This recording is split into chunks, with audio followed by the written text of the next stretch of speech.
Vendredi matin, Nancy est avec nous. Bonjour. Qu'est-ce que c'est que ces yeux, Nancy? Lapin ébloui par les phares. Bonjour. Oh, bizarre ce matin. Bon, on s'était quitté hier en parlant de la lettre de motivation. Il y avait beaucoup de choses à dire. Et donc on va continuer avec la lettre de motivation. Ouais, est-ce que c'est quand même important que vous nous redonniez quelques conseils pratiques sur la rédaction d'une lettre de motivation, sur les pièges à éviter et les bonnes choses à écrire. D'accord. Donc on va commencer par un fait tout simple. Vous faites des phrases courtes. Plus le style est ampoulé et alambiqué, plus le recruteur se perd. Et plus vous risquez les fautes de frappe, de syntaxe, d'accord, etc. Ensuite, une page de lettre de motivation, c'est suffisant. Faut pas qu'elle fasse non plus, c'est pas un roman, quoi.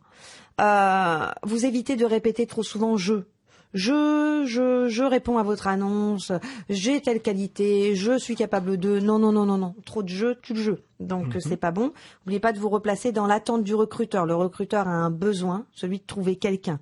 En quoi vous répondez à ce besoin? C'est pas en vous mettant tout le temps en avant que ça va devenir convaincant, cette histoire. Il faut aussi parler de l'entreprise, de son secteur d'activité pour montrer que vous avez un peu creusé le sujet. Ensuite, vous oubliez pas de la signer, la lettre de motivation. Il n'y a rien de pire pour un recruteur que d'avoir un truc qui a été imprimé. Oui, mais on reçoit vraiment de tout. Des choses qui ont été imprimées comme ça et envoyées à la va-vite. Si les recruteurs ont autant de mal à lire les lettres de motivation, c'est parce qu'ils en sont souvent déçus.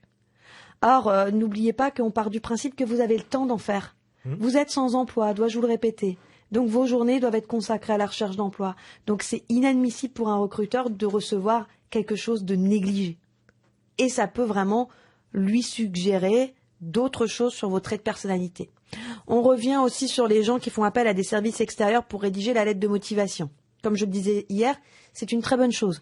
Mais n'oubliez pas non plus, on en avait parlé dans une émission, de ne pas vous retrouver avec le syndrome du lion et de la souris. C'est-à-dire que la lettre, elle est tellement punchy, elle est tellement pas vous, que quand on vous a en entretien, là, on comprend pas, c'est le jour et la nuit.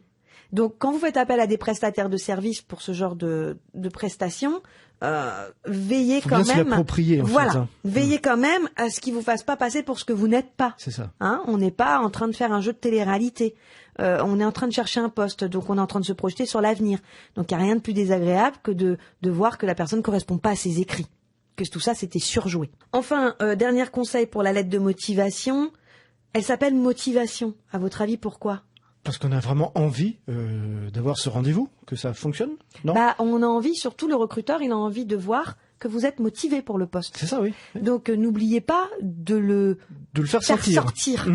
Et d'arrêter les platitudes qui racontent votre parcours. Pour ça, on a votre CV. Ce qu'on veut, c'est voir pourquoi vous êtes motivé, pourquoi vous répondez à cette annonce. Vous n'allez pas tomber là par hasard. Et ça, il faut que ça soit marqué, que ça soit clair dedans. Vous avez le week-end pour travailler là-dessus. Très bien. Eh bien, exercice pratique lundi prochain. Bon week-end, Nancy. Oui. Bon week-end, au revoir.